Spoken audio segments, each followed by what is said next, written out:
today I want to talk about electrical power. So I'm going to write that as a topic, and we'll get back to that in a little bit.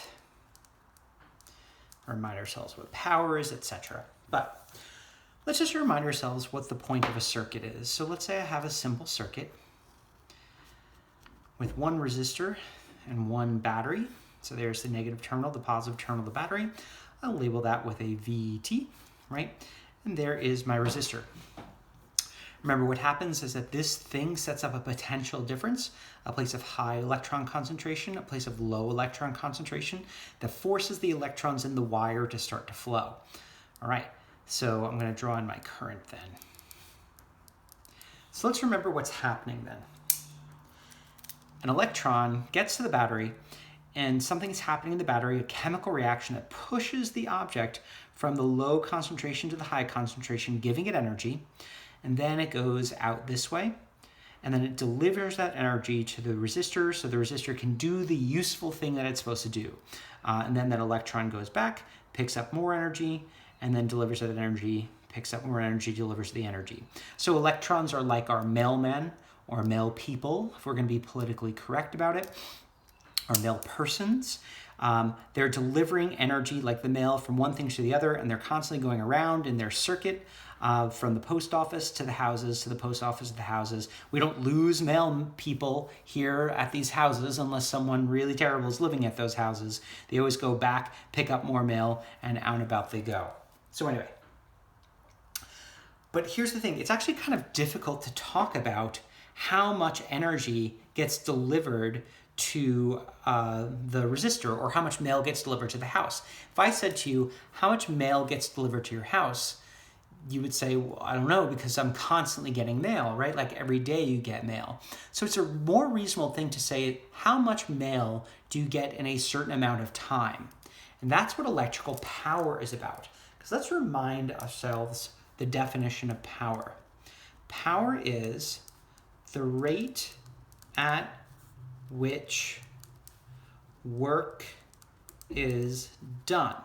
Now, another way to phrase that, because of what work is the rate at which energy changes, right? In this case, we're talking about the rate at which energy is being converted at the resistor from one form to the other, right?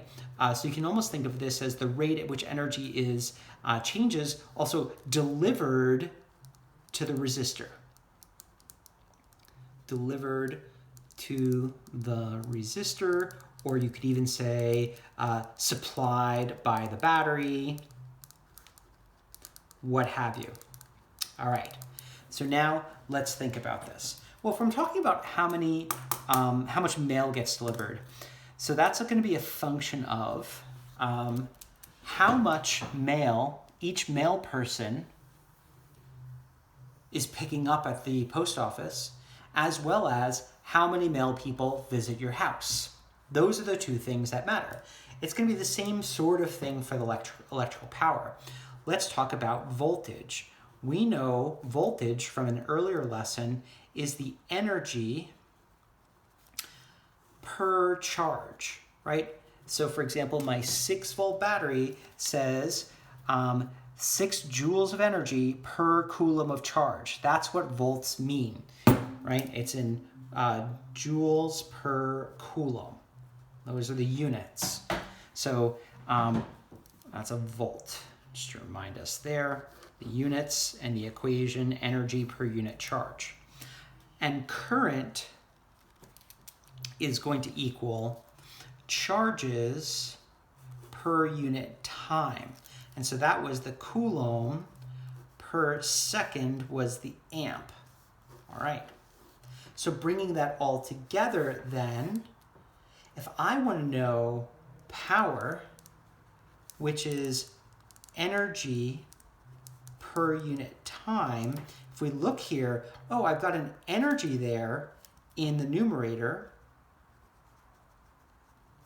energy per, but this is energy per charge, and I've got charges per time. Oh, there we go, charges per time, the charges cancel out and I'm left with energy per time, which is why the equation for power then is energy per charge, which is voltage, times charges per time, which is current. So P equals VI or IV.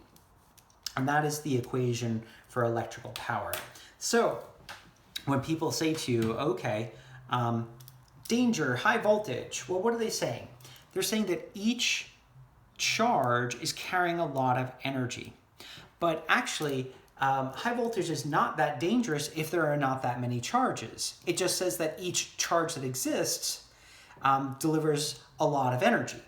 But high current is actually the thing that we need to be more careful about, because that's charges per time. If I have a lot of charges that visit me in a small amount of time, even if each charge only delivers a little bit of energy, that can stack up because charges are electrons, right? We could have billions and billions and billions of them flowing through, and even if they only each have a little bit of energy, that builds up real quickly.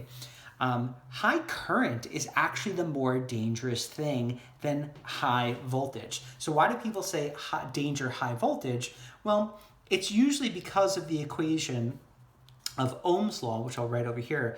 I is equal to V over R. Usually a high voltage tends to mean high current, which is why people think of those two things interchangeably. But there are situations in which you can have a lot of voltage, meaning each charge is a lot of energy, but not a lot of charges are flowing. Okay, it's just a little sideline there. So that's really what's going on with electrical power. Just to remind you, watt is the unit of power, right? Not what is the unit of power. It wasn't a question, it was a watt, and that was a joule per second.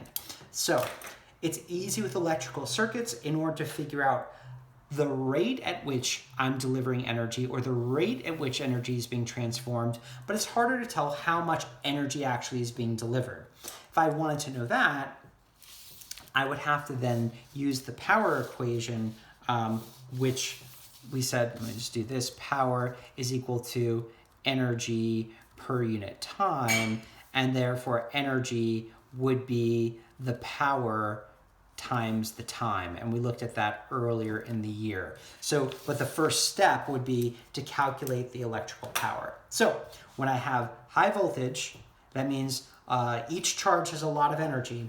High current, that means there's a lot of charges in a short amount of time, I would get a high power output.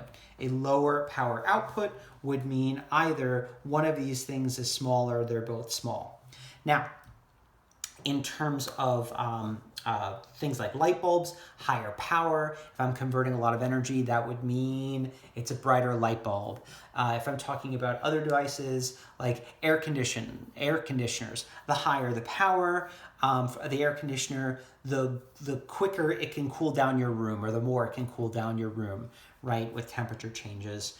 And you'll see things like air conditioners having very large, if you know with the power of your air conditioner, I have 3 in my apartment. One is a 12,000 watt thing, one is a 8,000 watt, and the other is a 6,000 watt. The 12,000 watt is in my living room, the 8,000 in my bedroom, and the 6,000 in my office, right? Because you need actually a lot of power in order to change the temperature of things. And I don't really need a lot of power to light up a light bulb or to do other, to run a motor on a vacuum. Those have very small power draws.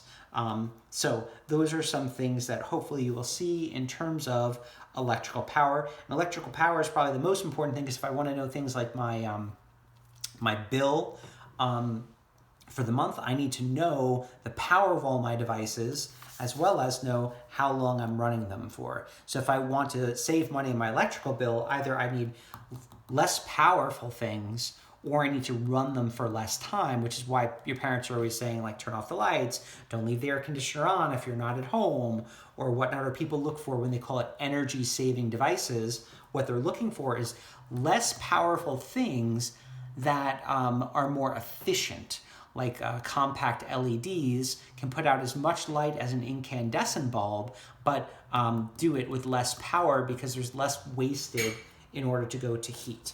So hopefully what you will have done by now is found 3 electrical devices in your home. Looked on the back side or the side of them. There'll be a tag on most of them that will have some and or all of these things. Will either tell you the voltage that they use, the current that they use, or the power that they have. You're going to need that for your homework. If you can't find some, I've included some pictures of 3 devices in my home, specifically my printer, my Xbox, and my Keurig machine, in case you don't want to look up something around your own house for doing this assignment.